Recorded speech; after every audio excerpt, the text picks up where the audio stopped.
আসসালামু আলাইকুম, welcome back to my channel. আজকে রান্না করব চিকেন বিরিয়ানি, সম্পূর্ণ ঘরোয়া রেসিপিতে। চলে যাব মূল রান্নায়।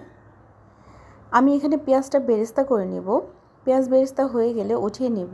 দিয়ে দিলাম এলাচ, লবঙ্গ, একটা স্টার অ্যানিস, দারুচিনি আর তেজপাতা। ভালোভাবে হালকা নেড়ে চেড়ে নিব। দিয়ে দিলাম পেঁয়াজ কুচি, কাঁচা ভাবটা চলে যাওয়া পর্যন্ত ভেজে নিব। দিয়ে দিলাম 1 টেবিল চামচ আদা রসুন বাটা। আর ম্যারিনেট করা মাংসটা আমি এখানে টক দই আর লবণ দিয়ে মাংসটা ম্যারিনেট করে রেখেছিলাম। ভালোভাবে কষিয়ে নিব। দিয়ে দিলাম মরিচ গুঁড়া আর গরম মশলার গুঁড়া। ভালোভাবে নেড়ে চেড়ে দিয়ে দিলাম টমেটো সস।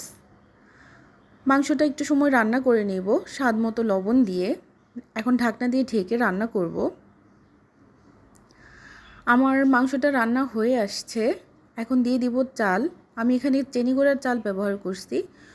ধুয়ে নিয়ে পরিষ্কার করে রেখে দিয়েছিলাম। সব কিছু ভালোভাবে মিশিয়ে নিব। দিয়ে দিলাম গরম পানি।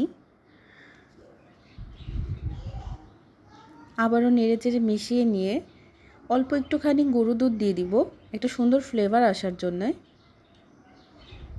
দিয়ে দিলাম কয়েকটা কাঁচামরিচ। আবারও ঢেকে রান্না করব। রান্নাটা প্রায় হয়ে আসছে।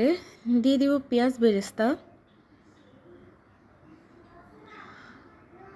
আর অল্প কয়টা কিশমিশ দিয়ে দিব, কারণ আমার বাচ্চারা কিশমিশ অনেক পছন্দ করে।